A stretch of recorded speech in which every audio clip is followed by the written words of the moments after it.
Hello, everybody, and welcome to another Adventures in Truth livecast. My name is Jim Case. I'm the host of the show, and I'm excited to be here, and I'm even more excited that you're here. Thank you for dialing in. Thank you for watching. Thank you for listening. However you go about taking in Adventures in Truth, I appreciate it. Appreciate it very much. Make sure you like or subscribe to whatever place that you're coming from when you're viewing or listening. We appreciate that. It helps more people reach us and us to reach more people. So I really, really appreciate you being here. Today, we're going to have a really powerful show, I think.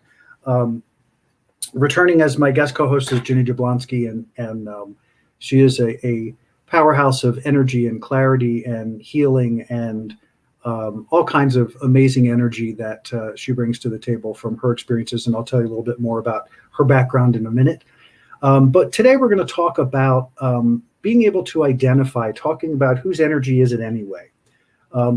In my life, I have the experience that as you navigate this process of consciousness, as it were, as you clear the decks of your own process and the things that kind of get in the way of you being the fullest potential of who you are, as you clear those things and as your energy becomes clearer, you become more sensitive to a lot of different things. And one of those things is tuning into lots of different energies. And I don't mean that necessarily from the perspective that you're looking to tune in, but we have this receiver in our heads called a brain, and this brain is this giant receiver that is the thought stream just runs continually, and as you become clearer, that thought stream can get a little confusing because much less of it is about what the internal dialogue is, and more of it is about just thought, just random thought that pings things in your energy and starts a thought process. So we're going to talk about that today. We're going to talk about how to identify and what to do about identifying energies that are happening for you. So it's going to be a really great show in that regard.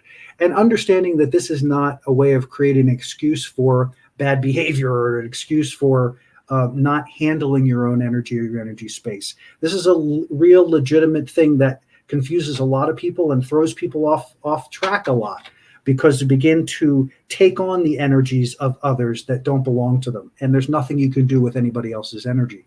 So it becomes this sort of, spiral of unpleasantness and unfulfilledness because you're trying to solve for X and X is not the problem. So anyway, we're going to dive into this. I'm excited to have Ginny join us here in just a moment. But in the meantime, we're going to take a quick break. And when we come back, we're going to talk about book. We'll be right back.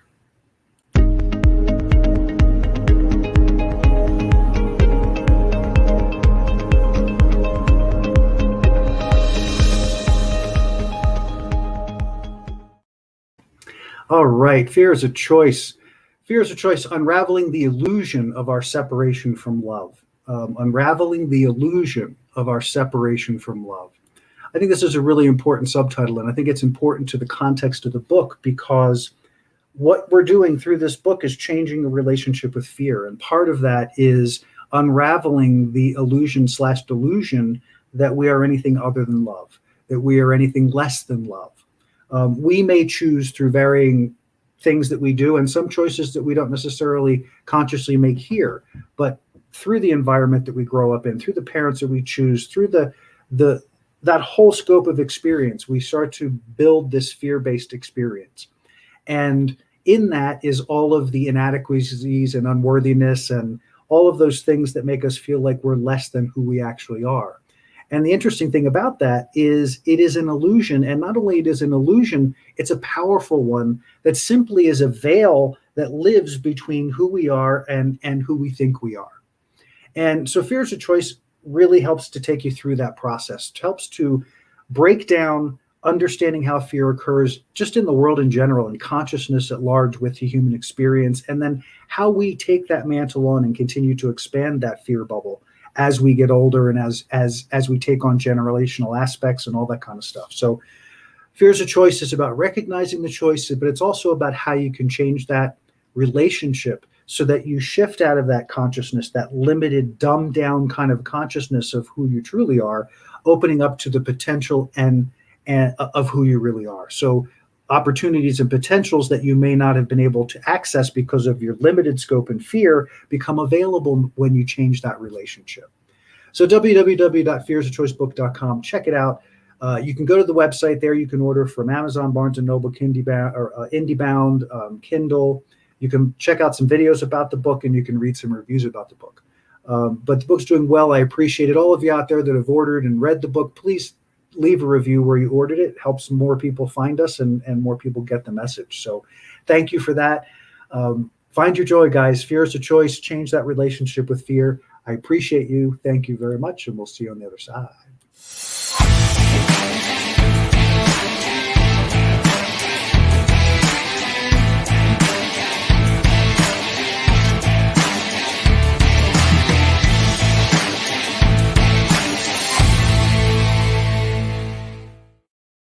All right. Step 2 of the day. My world is good. My world is good. This, for me, is the year of conscious creation. And I've been beating this drum loud and long because I really want us, all of us, to come to this place of realizing how powerful it is when you are conscious of what you are creating and you are conscious of the creation process and you are conscious of your energy. 7.5 to 8 billion unique sparks of the divine living on one planet, living within our own worlds. And I say that because we can only live our life. We can only, I say only as if that's a small thing, but we are the only ones who can live our life. We're the only ones who can change our lives. We're the only ones who can affect our lives. We have influences, and we're going to talk about those influences today, but those influences can't have access without your permission. Those influences can't come to your space and inform you without your choice. So all of these unique worlds hanging out there, I wanted us to be able to create a movement in consciousness that would dramatically impact the mass consciousness of the world, begin to shift and break down that fear-based conscious bubble that is sort of surrounding our planet, that's sort of surrounding our experience because it keeps being drummed and drummed and drummed. And I'm saying, let's drum something else. Let's drum goodness. My world is good. My world is good.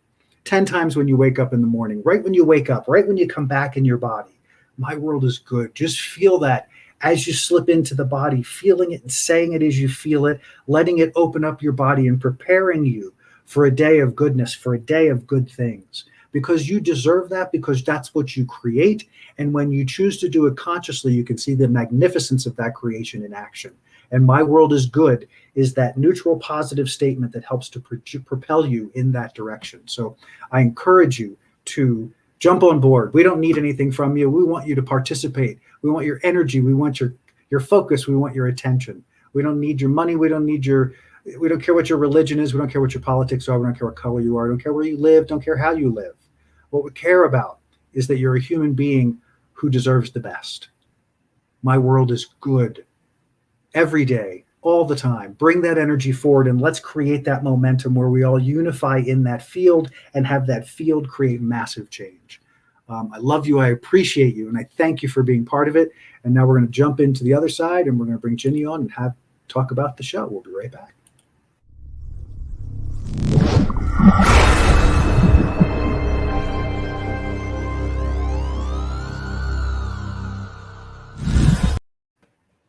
All right, all right, all right. Good afternoon, Ginny. How are you? Good to see you again. Thank you for being here. Thank you for having me. I'm excited. Absolutely. Glad to have you here. So today we're talking about under the influence. Whose energy is it anyway? And dealing with energies that are not mine. And this can be a quite loaded topic. And I'm sure you heard my intro, and I would love to hear your intro of what your thoughts are about this as we dive into the topic today. Absolutely. Well, the conversation can take a few directions. I like to focus on thoughts as being energies that aren't ours, energies that affect us. As we know now, biologically, thoughts create hormones and affect, our entire limbic system, affects our entire endocrine system. Mm-hmm. But the way I became aware of how my thoughts were affecting me was, 7 or 8 years ago, listening to a podcast where someone was sharing a lecture by Emanuel Swedenborg. And he was talking about how neuroscience has identified that, humans have, and it depends on which study you read, between 5 and 10,000, sometimes even more thoughts a day. And for the average person, 85% of our thoughts are negative. Mm-hmm. And he shared something that I had heard for the first time during that lecture, and that was some of our thoughts actually aren't our thoughts, right? And Mm-hmm. that was like, how can that be? If we are influenced externally by other people's thoughts or energies thoughts or other Mm-hmm. levels of consciousness, even if it's as simple as a bacteria or a parasite in our stomach wanting us to eat another chocolate chip cookie, well, that brings a whole new paradigm to our awareness of what's happening. Yes. Of course, we can talk for hours about other types of influences and energies which might exist that, some people may or may not be interested in. Mm-hmm. But thoughts and how thoughts manifest and how we then are affected by that. And we take that in and we blame ourselves or we shame ourselves and we create a whole new level of anxiety or blame or self-loathing. That is just so fascinating to me. And the mechanism by which that happens, it's my understanding that through our assemblage point, roughly at the sternum, a function of the heart chakra, that is the nexus between the lower 3 chakras and the upper chakras, the energy field, the etheric, and the physical.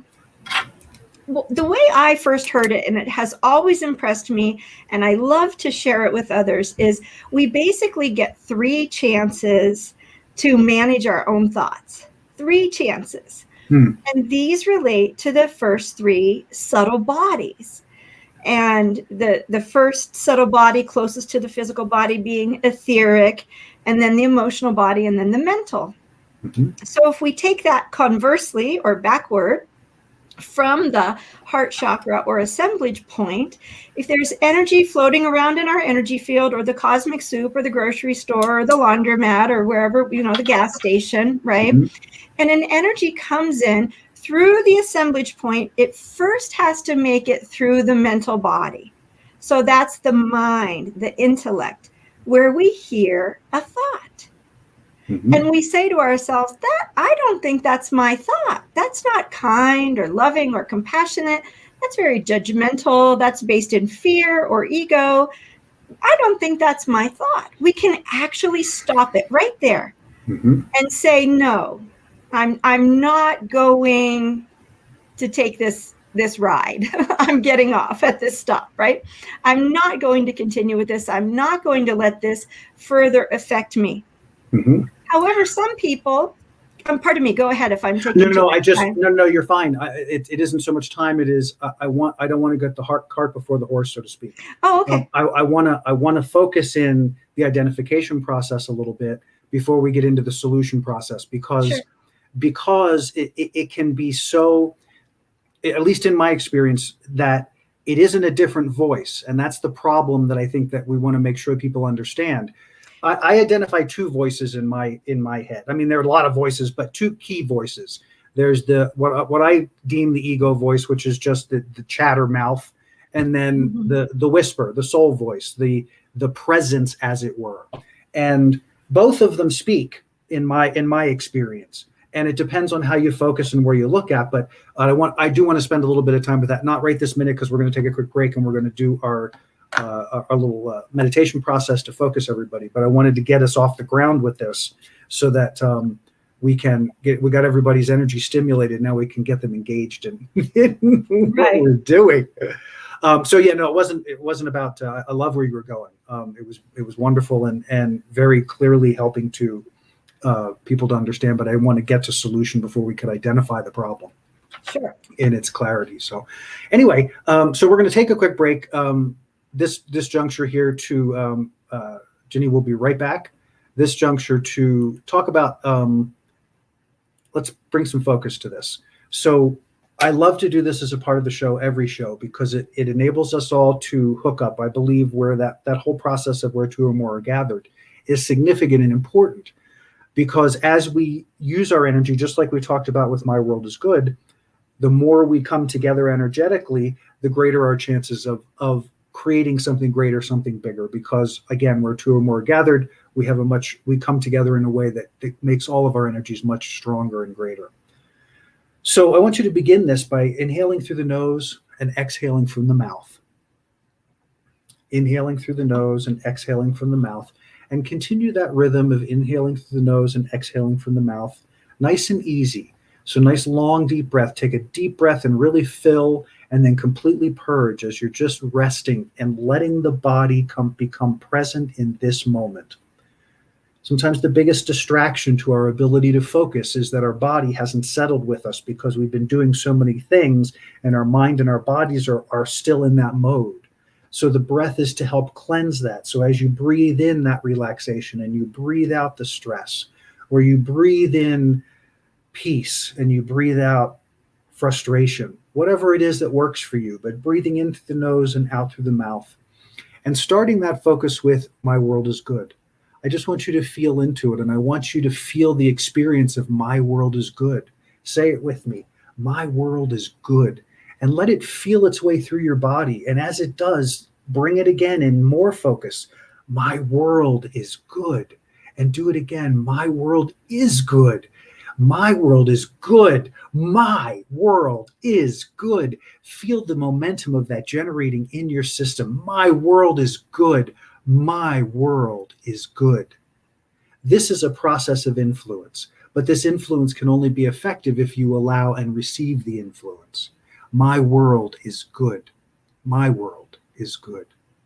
And let your eyes close at this point as you continue to breathe in through the nose and out through the mouth. And now we're going to focus that breath and awareness into the heart space. And we're going to get into a counted breath in just a moment. And in that counted breath, we're going to inhale to a count of 4, filling completely, feeling full. And then we're going to rest at the top of that fullness.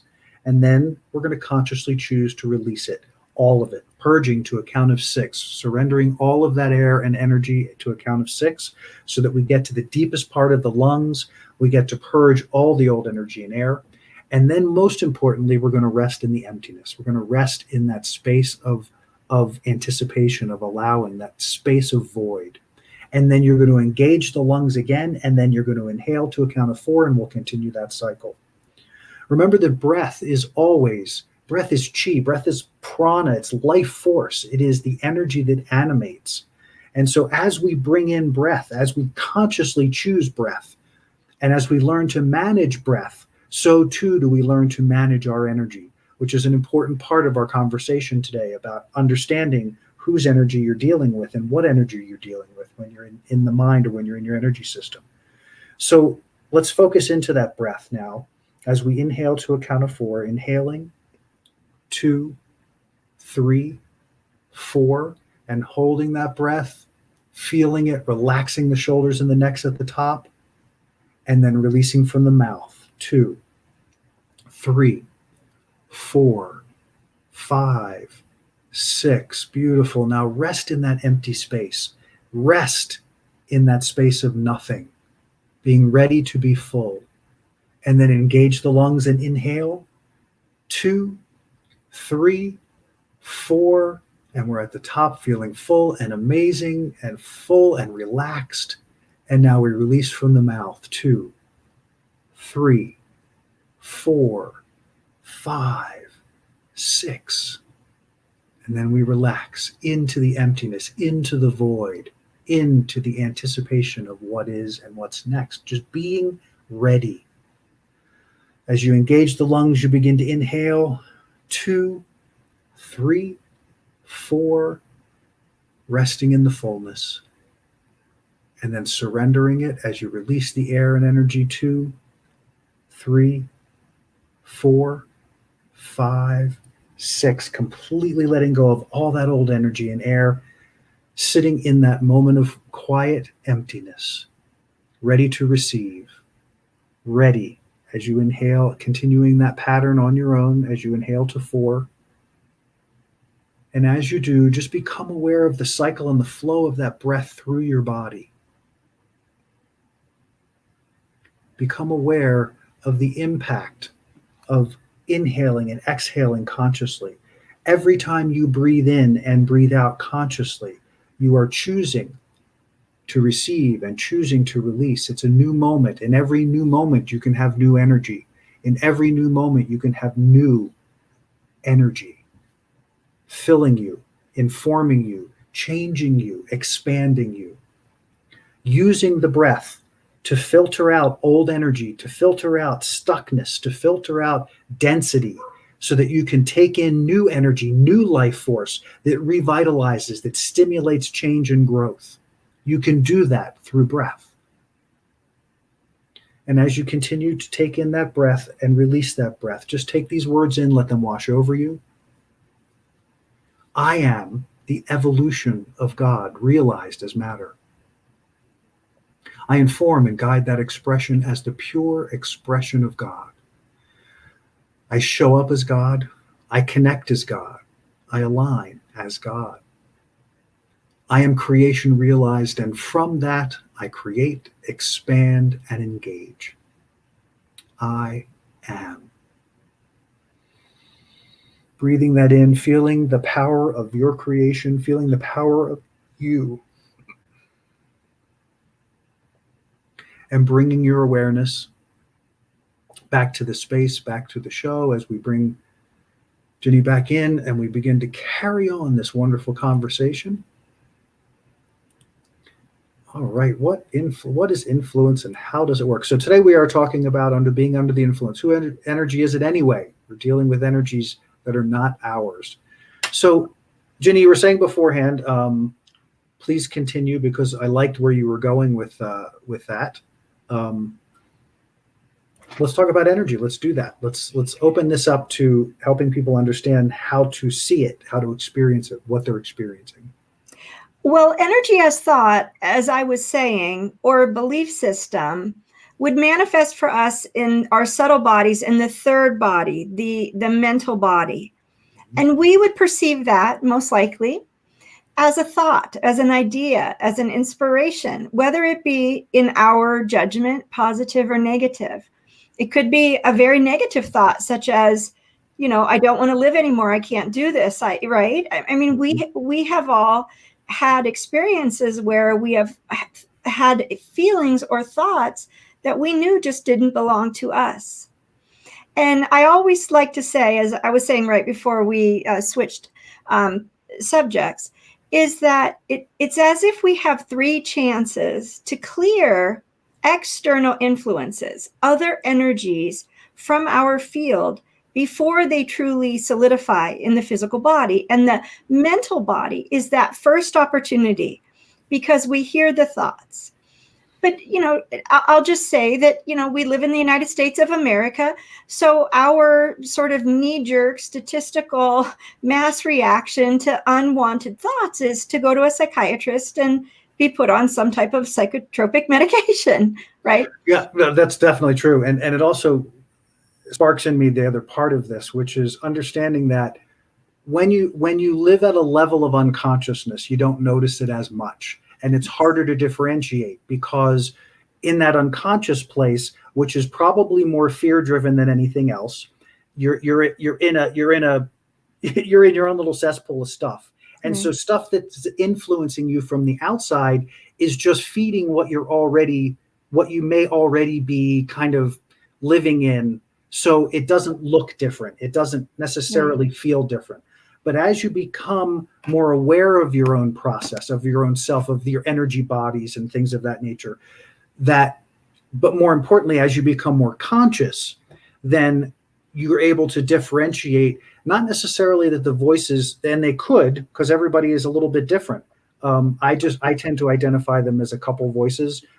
Others may identify many other voices, because it depends on what your belief systems have been throughout your life, what you've done in your life. There's so many things that influence it. But ultimately, the point is to recognize that you're going to have lots of thoughts. And when you sit in meditation, you can sit and watch it.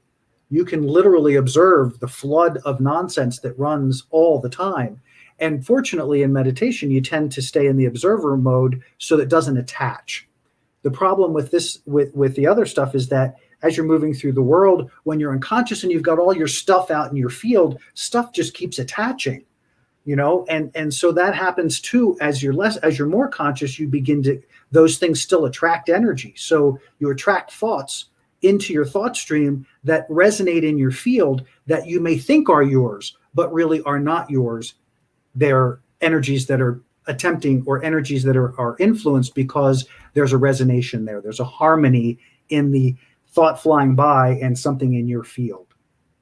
So right. And then we tend to take that in and identify that this was our thought, and we blame or we shame, or we become very negative toward ourselves. My first experience with that, an experience where I was consciously aware that I had a thought that was not mine, was maybe 20 years ago or more. And I was watching television, and I was raised in a very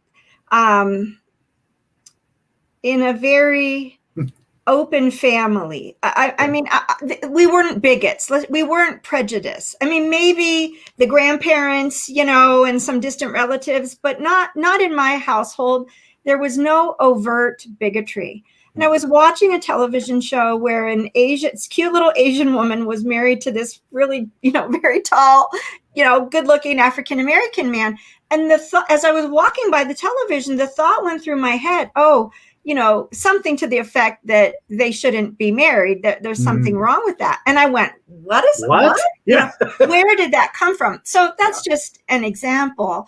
And I think what you said is so important, because when we do not realize every single thought in our head is not ours, we hold ourselves accountable, and it reinforces the foundation of fear or shame or guilt. And that's the purpose of this conversation, is to help people learn, or begin to give people tools, how they can unpack this, unravel it, determine, is it theirs or not? But there's another level of energetic influence beyond thought. And that is the feeling level, the emotional level. That's the second layer of the subtle bodies, right? And so we might not hear something, but we might feel it. Now, let me back up just one moment and reiterate. When it first comes into our field, it comes and influences the mental body, the area of thought.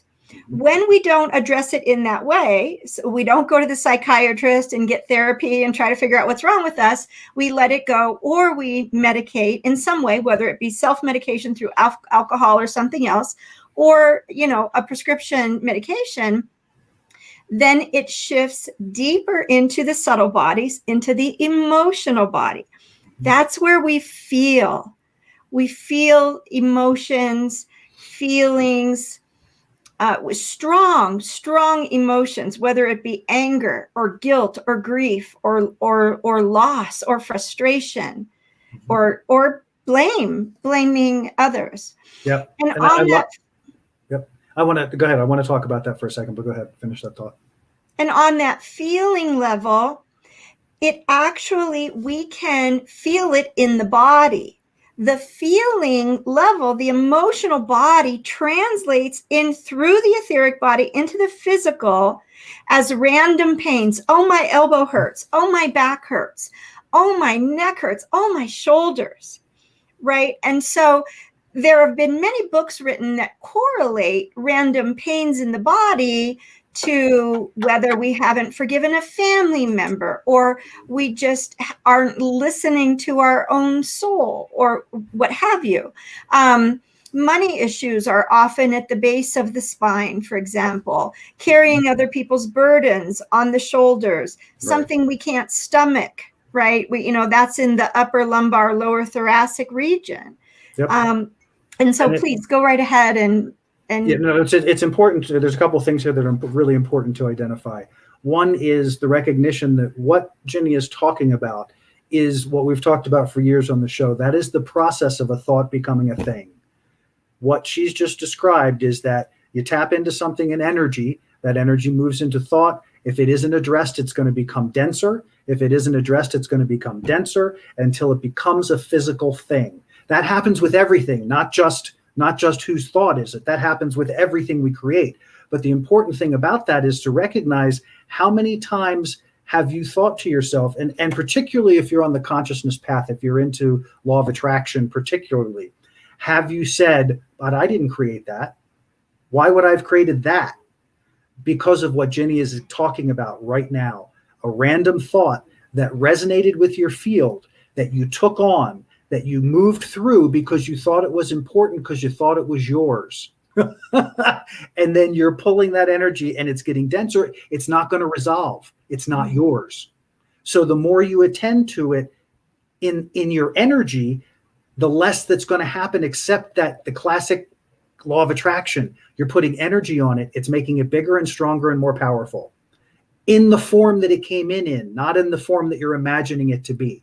So that was the first piece. The second piece that I want to talk about for just a second is the blame game, because this is huge to the understanding where things go in our consciousness about how we take on thoughts and how we take on energy, and that the blame for self is a huge thing to notice, that when you're there, it's probably driven by something that doesn't belong to you, because that's where the fight ensues. When you take on an energy that isn't yours, you can't resolve it. You begin to judge yourself as ineffective, or something's wrong with me. Why can't I fix this? Because it isn't yours to fix. It's yours to let go of. So very important part, because the blame game does huge damage and is the greatest way to derail yourself from conscious focus, is to go into the blame game about what's happening in your head.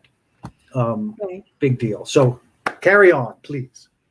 Well, and to take that one step further, this is now the point where we begin to go to the doctor, because we have pain and nobody can figure out what our pain is. Maybe bordering on some level of fatigue, joint dysfunction, knees, shoulders, low back, hips, ankles, what have you. Why do we think so many people are getting knee replacements these days? And right. And yes. For me, when I was ill, I went to the power. Funny thing, knee replacements. Knees are about the decision for movement between the soul and the physical body. So when the soul and the physical body are out of alignment, the knees will go, because the knees are holding the decisions between how do I move into the world. Just carrying that. Well, and there is also tremendous correlation between the kidneys and the ileocecal valve and our family and flexibility and moving forward, whether it be masculine or feminine. So We're really complex animals. But at the point where we start going to doctors to look to the solution is when we begin then to be prescribed pain medication. And this is one of the things that I'm very outspoken about, is the overprescription of narcotic and opioid medication. And don't get me wrong, I have tremendous compassion for those who are truly suffering, truly have, diagnosable conditions, genetic conditions, traumatic incidents. Please don't get me wrong. We're just talking about the manifestation of energy here, how it flows through the field, how it begins, and how we can stand in our power and our sovereignty and circumvent that solidifying in the etheric body, in the blueprint for the physical body, and becoming an actual illness, becoming true disease, not just imbalance in the energy field, but Beautiful. disease. And that's the third step. And that's the first subtle body, which is the etheric, which carries the blueprint for the physical body. Did you want to make a comment about that? Yeah, no, we're going to go to a quick break. It's a perfect place to take a break. We're going to take a quick break. On the other side, we're going to get into more about what is influence and how does it work, so that we can, again, it's all subtle. It's not, some of it isn't as so subtle, but the majority of it is. But we're going to take a quick break. On the other side of the break, you're going to get to sit with Ginny for a minute. She's going to tell you about the amazing work that she does and continues to do. And then we'll carry on the conversation right after that. So we'll be back right after this, y'all. See you in a few.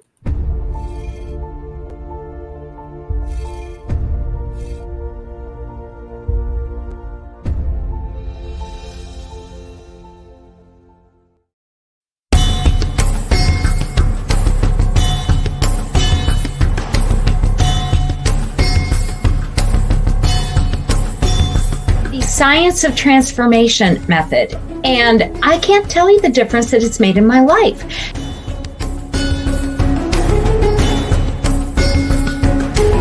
This program is all about you coming into the greatest form of you.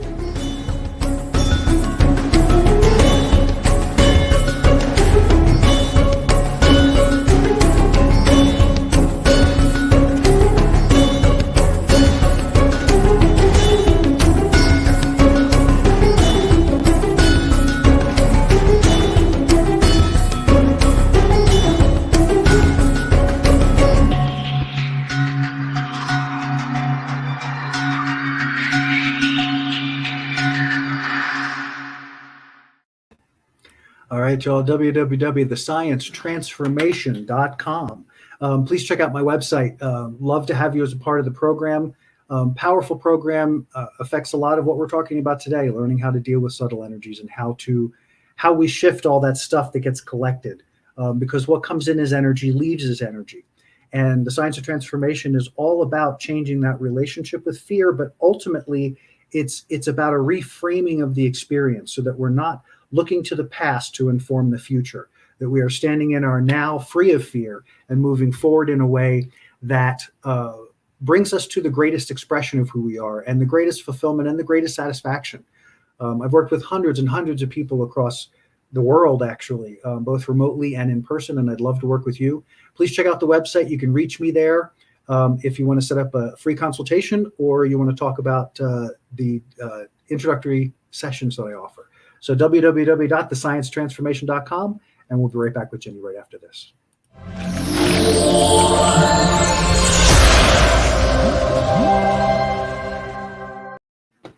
All right, Miss Ginny, the floor is yours. See you in a few. Alrighty, well, thank you so much for giving me the opportunity to share about the work that I do. I'm an intuitive healer. I work with both humans and animals, and my passion is to help people and animals become more self-aware, to help them remember that we all have tools that we can utilize to manage our own energy, including the topics that we are discussing here today. But it goes further than that. I'm well known for working with both people and animals who have suffered trauma and who are having trouble releasing repressed emotions and trauma that the body is expressing that the mind has not yet filed away in an appropriate way, absent emotion and judgment.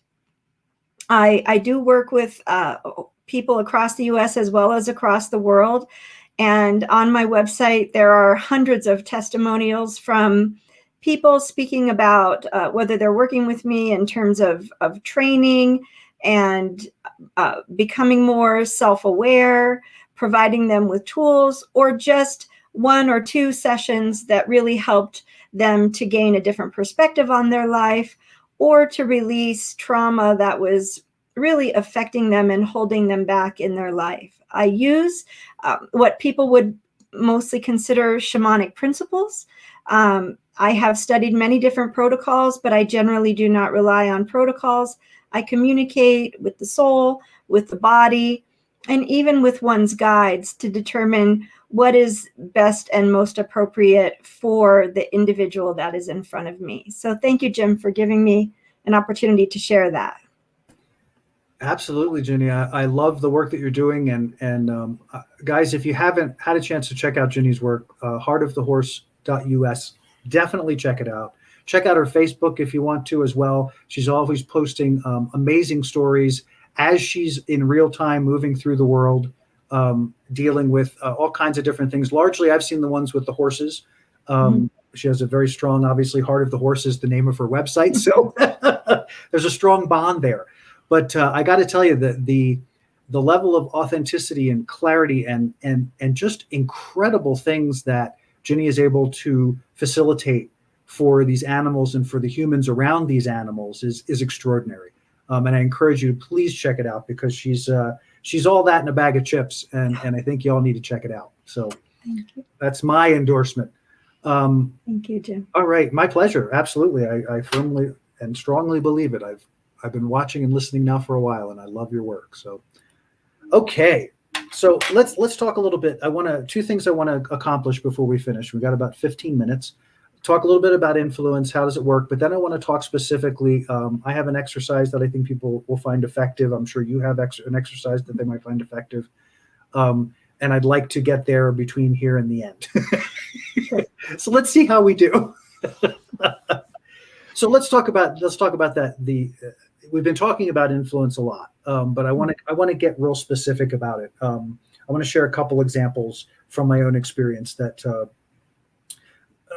and my perspective of this. So there have been a number of times there was a friend. We had some friends that we would spend time with. Obviously friends. We would hang out with them on a regular basis, and what was happening over time was, after we were around them for a certain amount of time, when we left, I would find myself being like grumpy and cranky and irritable, and it would sort of grow on me, and I never quite figured it out. And we would get in the car, and inevitably, almost every time we left their home, Michael and I would fight on the way home, all sourced by me. Until one day I sat there and went, what is going on? And like we were talking about, I just got quiet for a minute, and I'm like, what is happening? This cannot be. Nothing happened. Like, we were having dinner and we left. Why am I feeling this way? And suddenly I'm having impressions of one of our friends, and I'm listening to the words and the thoughts that are going through my head, and they're his energy, his thoughts. For whatever reason, there was something in me that resonates with a portion of that intense negativity that he carries. And every time it would stimulate me, and it would affect me, and I would start to go there. And the first few times, like you said, it hit the mental thing, and I didn't quite catch it. Hit the emotional piece, and then I was like, I got to catch it, because I'm causing a maelstrom here. And sure enough, that was, as soon as I identified it, it cleared. As soon as I was able to go, wait, this isn't mine. Boom, it was done. Because I do the work on a daily basis to keep my energy clear. So when something shows up, you go, wait a second, what is going on here? And the identification of that changed it. The second one that I want to use an identification of is something that happens, I think, more often than we ever think about. And that is, if you like to go to restaurants, if you like to go to stores, if you like to go to malls, anywhere where people gather, it's not unusual to walk through a crowd of people and pick up 4 or 5 or 10,000 thoughts that don't belong to you. In those situations, in most cases, we don't tend to take it on. At least it doesn't seem like it. But I know for me, I'll walk out of those situations and I got to clean my space, because I'm being pulled in 4 different directions by 4 different emotions, none of which make any sense to me, because I think I'm doing just fine. But when people carry an intensity and I walk through that energy and I'm sensitive and it pings my field, boom, there it is. So those are 2 examples that I wanted to use from my life, that I've observed that in my life, so that you all out there listening and watching can start to think about that in terms of your own life experience and how it shows up. So please. I have an example that I'd like to share with my animals. Yay. Love it. So not too long ago, maybe 3 months ago or so, a woman from a local animal magazine wanted to interview me.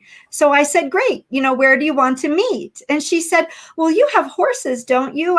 Let me come to your house and meet your horses. Well, at the time, I only had, and my husband and I rescue a lot of older, sick animals. And so the animals that I had promised them that we would not be doing any healing work for people, that they would not be on display, that they could feel how they felt. And, when we bring them here, it's a process of healing so that when they transition, they are free. They don't have to come back and unwind anymore. Karma or anything. And so I really didn't want to have the woman come here, but I also didn't want to offend her. And so I said, sure, no problem. From the time I hung up the phone, oh no, it just got heavier and heavier. And I began to almost get paranoid. Why does she want to meet my animals? Why does she want to meet me? Am I going to have to, should I groom them and make them look perfect like a show barn? Because these are just old, unhealthy animals. She's not going to be impressed. Oh no, is she going to want something from them? And I just started sort of sinking into a bit of paranoia. And I thought, what the heck is going on? But nevertheless, I honored my feelings, and I was very busy. So I wasn't really sort of going into meditation, taking my own advice that I'm giving here on your show today. So here's a great example. Don't be like me, right?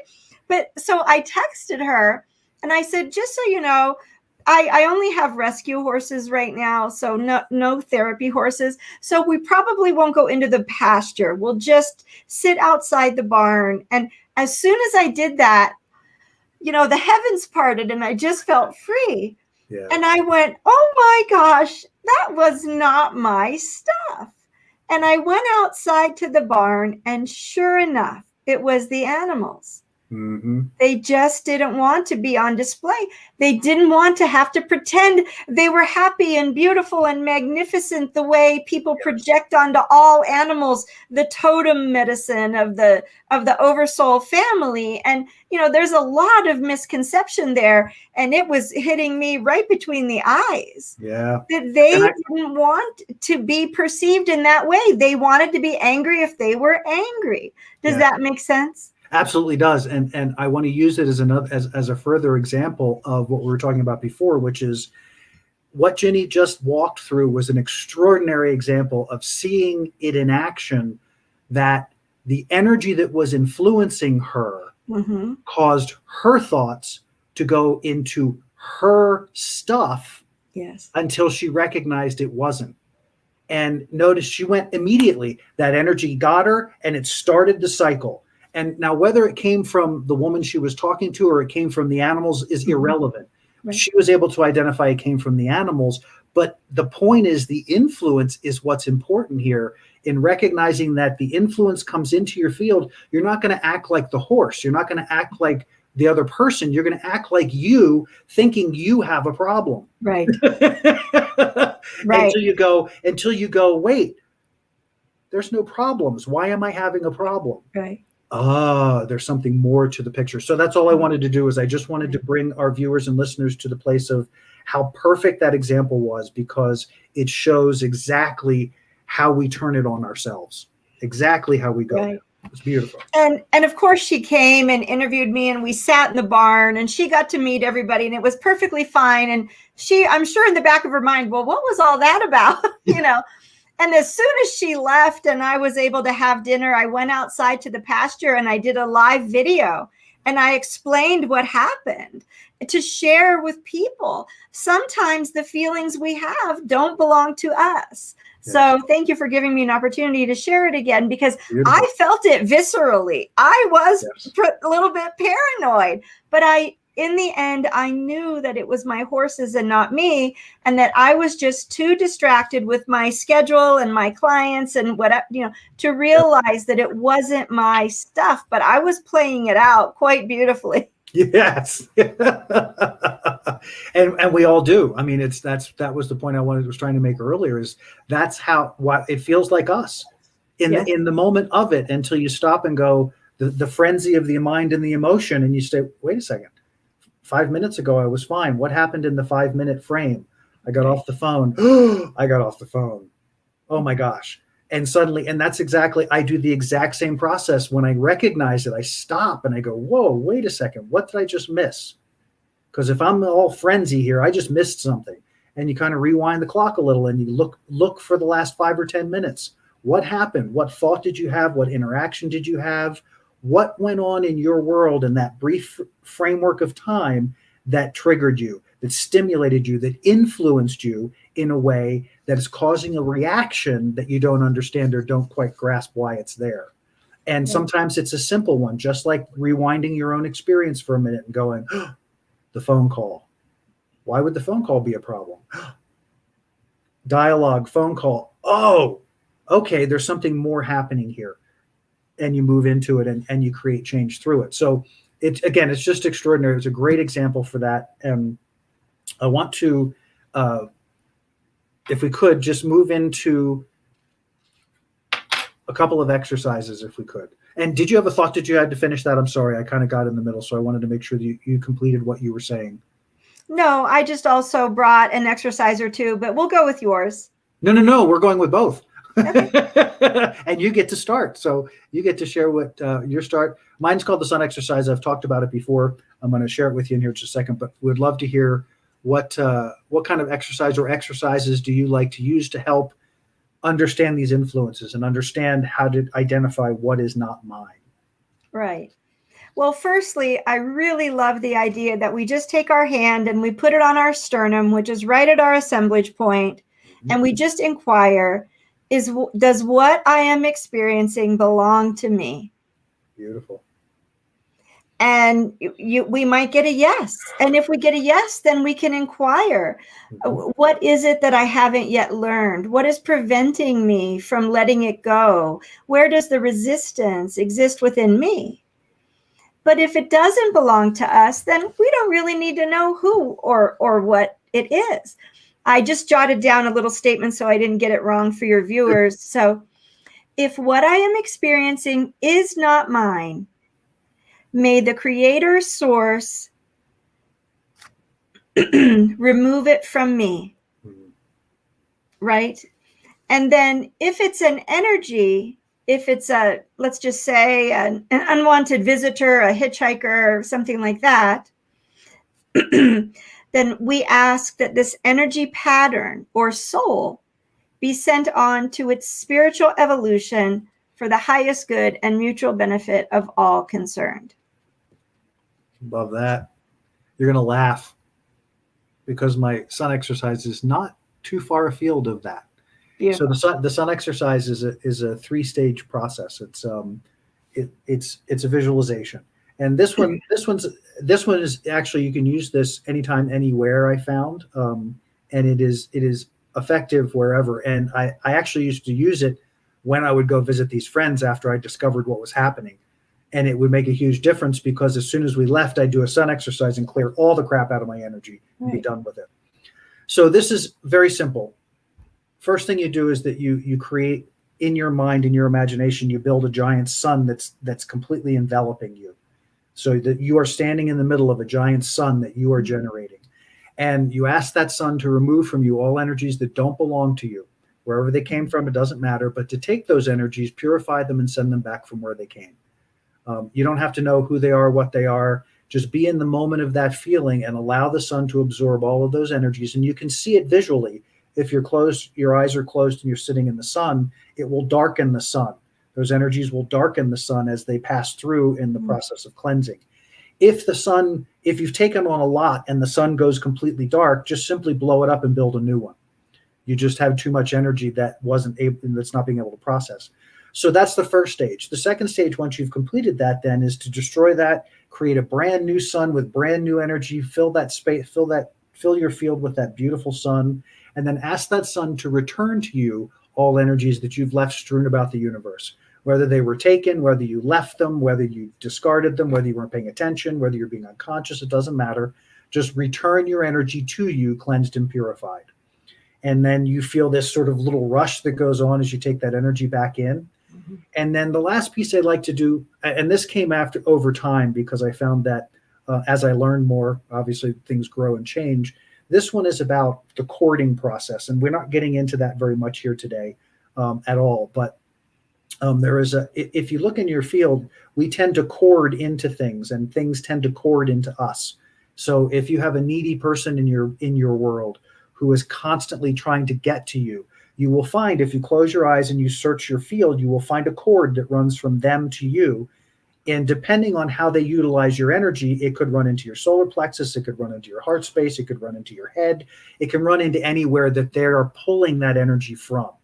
And understand that that is an agreement you have entered into, because people can't access your energy that you don't allow them to do that.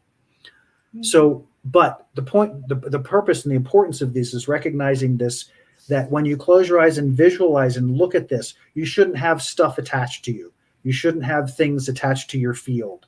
And so I ask that sun, as I sit in that sun, I command that sun or ask that sun to incinerate every single cord, every single attachment that's in my field, cleanse it, purify it, send it back from where it came from. If there is something that is there by agreement, by conscious agreement, or by other agreement, or something that's integral to your energy system, it will return and do whatever it does. And you needn't worry about that. But the other cords will incinerate, and you will feel a difference, because you will no longer feel the pull of all that energy being dragged out of your system when you're being unconscious of it. Right. So that's the 3 stages in that particular sun exercises. Again, it took longer to explain than it does to do it. And by the way, a lot of those cords have everything to do with unforgiveness. Yeah. And this is why the Ho'oponopono prayer is so effective in our reality. Love that. A lot of cords that we experience from other people is because they haven't forgiven us for something. So I just wanted to share that. And Ho'oponopono, if you aren't familiar with it, I love you, forgive me, or I love you, thank you, please forgive me, thank you. I put the one on the front end. I'm sorry. I'm sorry. Please forgive me. Thank you. I love you. I always say I love you first, because they can't receive the love until we do the forgiveness. So yes. I just see the energy of it, and it doesn't quite work as well the other way. No, you're right. I had it backwards in my brain. But yeah, that's another wonderful exercise. I was trained to that from someone who actually lived in Hawaii, who shared that with me, and another profound exercise that can work wonders, particularly for situations and relationships that if you're in intense struggle in them, it can really help to break those things down. So Ginny, got about a minute here. I would love to hear your closing thoughts on our topic today about the energies and what, please. Well, I just recommend that we all endeavor to become more aware of our energy fields, to become more self-aware and aware of our energetic construct and how it functions and why it functions and what it all means. I've had clients that have said, hey, I've been meditating for 35 years and nothing changes. And I always say, well, if our perspective doesn't change, then our perspective doesn't change. And I feel that it's quite helpful to utilize energy management practices such as Qigong, Tai Chi, or yoga, but doing it without a corresponding mindfulness or self-awareness intention is not always as helpful as it could be. Right. Very good point. And I think that that's true of, as I stated at the beginning of the show, this is for me the year of conscious creation. This is, I want us all to get on this consciousness train, not because I think anybody's broken necessarily, but because life as you become more conscious becomes more satisfying. It becomes more joyful. It becomes more filled with love, because even when you're dealing with these influences, it becomes a part of, oh, I get to deal with this. This is up. This is ready to move. This is ready to change. And as you let that fall away and as you change it and take back power, you feel it. And when you feel it, it uplifts you. And that upliftment takes you to a whole other place vibrationally, which leaves you less at effect of influence. Doesn't mean you're not going to be at effect because you live on a planet with 7.5 billion people, but it makes the effect far less devastating in some cases, in a lot of cases, because you begin to see it much more clearly as mine and other.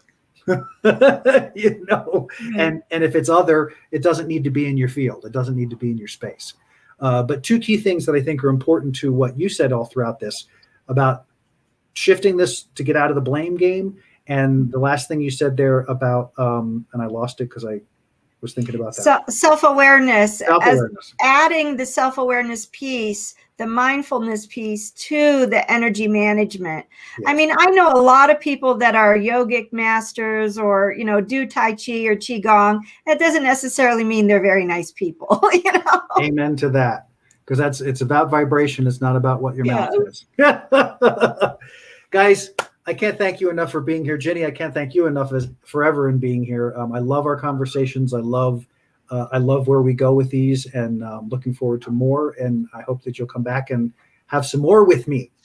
But y'all have a wonderful weekend out there. Ginny, you as well. Look forward to seeing you again in the near future. And thanks, guys, for joining us. We'll look forward to seeing you next time on Adventures in Truth. And remember to find your joy. However you do, find your joy. We'll see you very soon. Thank you very much. I'm talking because I haven't found my button yet. Here it is. Okay. We'll see you soon, guys. Bye-bye. We hope you enjoyed this episode of Adventures in Truth Livecast. Please like, subscribe, and share. If you'd like to learn more about Jim's book, Fear is a Choice, Unraveling the Illusion of Our Separation from Love, check it out at www.fearisachoicebook.com. Also check out Moments of Truth, a new offering from Adventures in Truth. If you'd like to work with Jim, check out www.thesciencetransformation.com to book a session.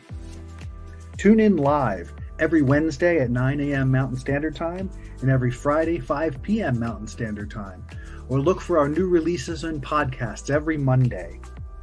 Until next time, be well, and we'll see you again on Adventures in Truth Livecast.